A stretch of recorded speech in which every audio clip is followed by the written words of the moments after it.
നമസ്കാരം. 4 മാസം മുൻപ് 70 ലക്ഷം രൂപയുടെ ലോട്ടറി അടിച്ച ബേക്കറി ഉടമ തൂങ്ങി മരിച്ചു.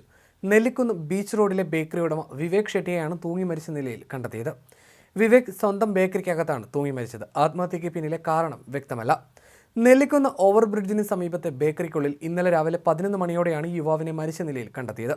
കുറേ ദിവസമായി പൂട്ടിക്കിടന്ന കടയുടെ താക്കോൽ തൊട്ടടുത്ത് തന്നെയുള്ള ചേട്ടന്റെ കടയിൽ നിന്ന് വാങ്ങി 10:30 മണിക്കാണ് വിവേക് ബേക്കറി തുറന്നത്. വിവേകിനെ കൂട്ടി ആശുപത്രിയിൽ പോകാൻ വീട്ടിൽ നിന്ന് ആളുകൾ എത്തിയപ്പോഴാണ് മരിച്ച നിലയിൽ കണ്ടത്. കടയുടെ ഷട്ടർ പകുതി തുറന്നു വെച്ച നിലയിലായിരുന്നു. വിവരമറിഞ്ഞ് കാസർഗോഡ് ടൗൺ പോലീസ് സ്ഥലത്തെത്തി. ഇൻക്വസ്റ്റ് നടപടികൾ സ്വീകരിച്ച് മൃതദേഹം പോസ്റ്റ്മോർട്ടത്തിനായി ജനറൽ ആശുപത്രി മോർച്ചറിയിലേക്ക് മാറ്റി. ലോട്ടറി അടിച്ചതിൽ നികുതി കഴിച്ച് 44 ലക്ഷത്തോളം രൂപയാണ് വിവേക് ഷെട്ടിക്ക് ലഭിച്ചതെന്നാണ് വിവരം. കേരള ഭാഗ്യക്കുറിയുടെ 1ാം സമ്മാനം അടിച്ച ഉടനെ വിവേക് ഷെട്ടി ടിക്കറ്റുമായി കാസർഗോഡ് ടൗൺ പോലീസ് സ്റ്റേഷനിലായിരുന്നു ഓടിയെത്തിയിരുന്നത്.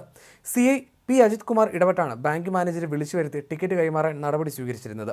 ലോട്ടറി അടിച്ചതിനാൽ യുവാവിന് സാമ്പത്തിക പ്രയാസമൊന്നും ഉണ്ടായിരുന്നില്ലെന്നും പറയുന്നു. ലോട്ടറി അടിച്ചു കിട്ടിയ തുകയിൽ ഒരു വിഹിതം മകന്റെ പേരിൽ ബാങ്കിൽ നിക്ഷേപിച്ചിരുന്നു. രാംപണ്ണ ഷെട്ടി ഭവാനി ദമ്പതിമാരുടെ മകനാണ്. കാസർഗോഡ് പോലീസ് ഇൻക്വസ്റ്റ് നടത്തി. ഭാര്യ ആരതി, മകൻ ആൽവി, പുനീത്, വിദ്യ എന്നിവർ സഹോദരങ്ങളാണ്.